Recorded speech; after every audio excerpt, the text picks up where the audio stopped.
শুভ সন্ধ্যা বন্ধুরা। আজ হলো 10 জানুয়ারি শনিবার। আজকের সন্ধ্যার বিশেষ বিশেষ খবরগুলি হলো: বুট চুরি বিরোধীদের অভিযোগ উড়িয়ে দিলেন মুখ্যমন্ত্রী ডক্টর হিমন্ত বিশ্ব শর্মা। জুবিন মামলা আইনজীবী দল ঘোষণা করল সরকার। বিদ্যুৎ স্পষ্ট হয়ে মৃত্যু, ট্রান্সফরমারের ফেন্সিং থেকে যুবকের মৃতদেহ উদ্ধার।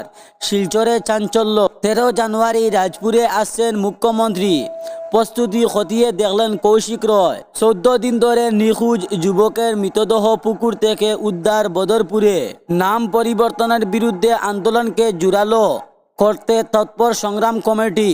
তাহলে বিস্তারিত খবরে যাওয়ার আগে এখনই চ্যানেলটি সাবস্ক্রাইব করুন এবং পাশে থাকা বেল আইকনটি বাজিয়ে রাখুন, যাহাতে সমস্ত খবরগুলো সবার আগে আপনার কাছে পৌঁছাতে পারে। এখন শুনুন আজকের খবরগুলির বিস্তারিত।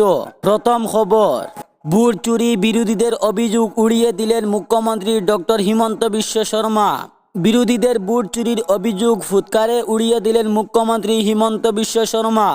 শুক্রবার গুয়াহাটিতে দাঁড়িয়ে সাংবাদিকদের মুখ্যমন্ত্রী বলেন, বুট চুরি নিয়ে বিরোধীদের অভিযোগ একেবারেই অযৌক্তিক, কেননা চূড়ান্ত ভোটার তালিকা এখনও প্রকাশ পায়নি। সেক্ষেত্রে বুট চুরির প্রশ্ন আসছে কোত্থেকে? ভোটার তালিকার সংশোধন প্রক্রিয়া চলছে, এখনও নির্বাচন হয়নি, ফলে ভোটার চুরির প্রশ্নে আসতে পারে না। আমজনতাকে বিভ্রান্ত করতেই বিরোধীদের বুট চুরির অভিযোগ এনেছে।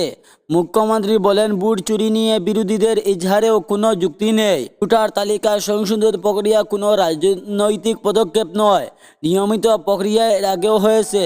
শুদ্ধ ভোটার তালিকা প্রতিটি রাজনৈতিক দলের অধিকার। ভোটার তালিকা নিয়ে যে কোনো রাজনীতির দল অভিযোগ করতে পারবে, এটা সংবিধান প্রদত্ত অধিকার। যদি কারো উপর সন্দেহ থাকে তাহলে যে কেউ নির্বাচন কমিশনের কাছে অভিযোগ জানাতে পারবে। জুবিন মামলা আইনজীবী দল ঘোষণা করল সরকার। শিল্পী জুবিন গার্গের মৃত্যুকাণ্ডের বিচারিক প্রক্রিয়াকে গতি দিতে গুরুত্বপূর্ণ সিদ্ধান্ত নিল অসম সরকার। বুধবার মন্ত্রিসভা বৈঠকে এই মামলায় বিশেষ সরকারে আইনজীবী নিয়োগ বিষয়টি চূড়ান্ত হয়। 5 সদস্যের একটি বিশেষ আইনজীবী প্যানেল গঠনের প্রস্তাবে সম্মতি জানানো হয়েছে। মুখ্যমন্ত্রী হিমন্ত বিশ্ব শর্মা জানিয়েছেন, গুয়াহাটি হাইকোর্টের প্রবীণ আইনজীবী জিয়াউল কামরাকে বিশেষ সরকারি অধিবক্তা হিসাবে দায়িত্ব দেওয়া হয়েছে। তার সঙ্গে ব্রজেন্দ্র চৌধুরী অতিরিক্ত সরকারি আইনজীবী হিসাবে থাকবেন। কিশোর দত্ত, প্রঞ্জল দত্ত এবং বিকাশ জামাল সহকারী বিশেষ সরকারি আইনজীবী হিসাবে যুক্ত থাকবেন। এই 5 জন আইনজীবী যৌথভাবে মামলার বিচারিক প্রক্রিয়া পরিচালনা করবেন এবং রাজ্যের পক্ষ থেকে আদালত প্রতিনিধিত্ব করবেন। 12 ডিসেম্বর এই মামলার বিস্তারিত চার্জশিট আদালতে জমা দিয়েছে এসআইটি এবং এরপর থেকে আদালত 3টি শুনানি প্রক্রিয়া সম্পূর্ণ করেছে। আগামী শুনানির দিন হচ্ছে 17 জানুয়ারি। গত কয়েক সপ্তাহ ধরে শীর্ষ আইন বিশেষজ্ঞদের সঙ্গে ধারাবাহিক বৈঠক ও পরামর্শ পর এই তালিকা চূড়ান্ত করা হয়েছে। বিদ্যুৎ স্পষ্ট হয়ে মৃত্যু, ট্রান্সফরমারের ফেন্সিং থেকে যুবকের মৃতদেহ উদ্ধার। শিলচরে চাঞ্চল্য। শহর সংলগ্ন মেহেরপুর শিবালিক পার্ক ট্রান্সফরমারের ফেন্সিং এর উপর থেকে উদ্ধার হলো এক যুবকের মৃতদেহ। বক্তার হোসেন লস্কর নামক এই যুবক ছিলেন শিবালিক পার্ক 2 নম্বর লেনের বাসিন্দা। অনুমান করা হচ্ছে বিদ্যুৎ স্পষ্ট হয়ে মৃত্যু ঘটেছে তার। এই ঘটনাকে ঘিরে এলাকা জুড়ে সৃষ্টি হয়েছে তীব্র চাঞ্চল্যর। বক্তার ছিলেন গুঙ্গুর এলাকার এক নার্সিংহোমের কর্মী।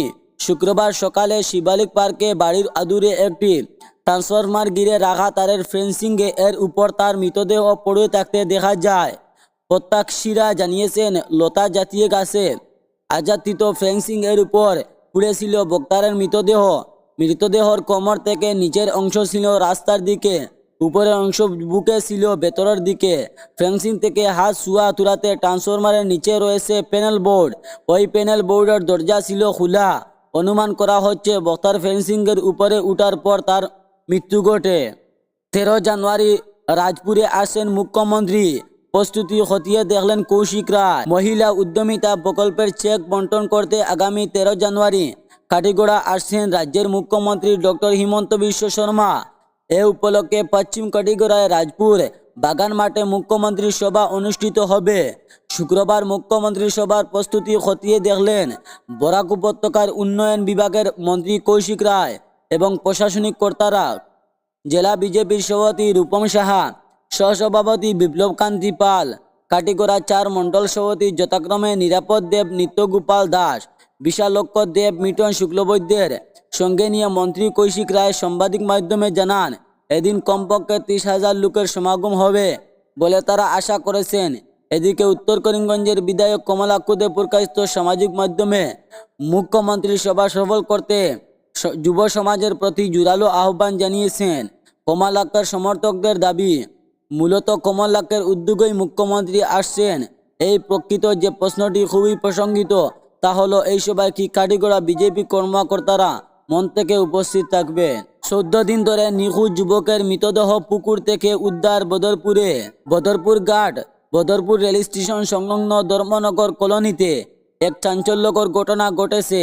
বদরপুর ধর্মনগর কলোনির প্রয়াত সত্যেন্দ্র নারায়ণ দাসের বড় ছেলে বিশ্বজিৎ দাস গত 14 দিন ধরে নিখোঁজ ছিলেন।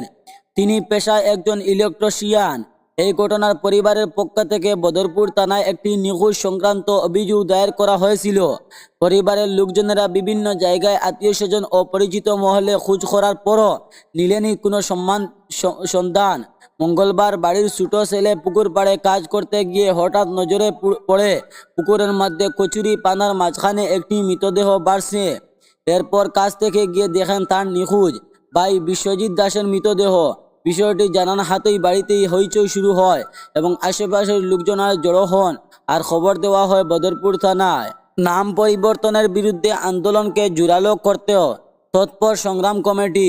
স্বাধীনতা আন্দোলনের ঐতিহ্যমণ্ডিত করিমগঞ্জ জেলার নাম পরিবর্তন সিদ্ধান্ত প্রত্যাহারের দাবিতে বাঙ্গাবাজারে এক গণস্বাক্ষর সংগ্রাম অভিযান অনুষ্ঠিত হয়। বৃহস্পতিবার ছাত্র যুবক সংগ্রাম কমিটির উদ্যোগে এই গণস্বাক্ষর সংগ্রহ অভিযান আয়োজন করা হয়।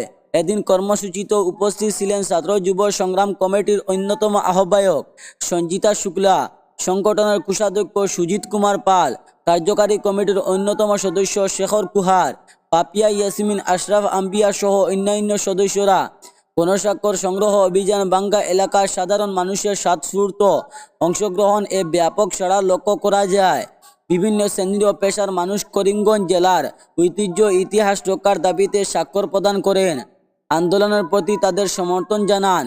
স্বাধীনতা আন্দোলন ও গণ আন্দোলনের ঐতিহ্যমণ্ডিত করিমগঞ্জ জেলা পরিবর্তন বিরোধী ছাত্র সংগ্রাম কমিটির পক্ষ থেকে এক বিবৃতিতে জানানো হয়েছে, সাম্প্রদায়িক অভিসন্ধি নিয়ে জানামতো সম্পূর্ণ উপেক্ষা করে করিমগঞ্জ জেলার নাম পরিবর্তন যে সিদ্ধান্ত নেওয়া হয়েছে তার বিরুদ্ধে চলমান আন্দোলনকে আরও তীব্রতর করতেই এই গণস্বাক্ষর সংগ্রহ অভিযান শুরু করা হয়েছে।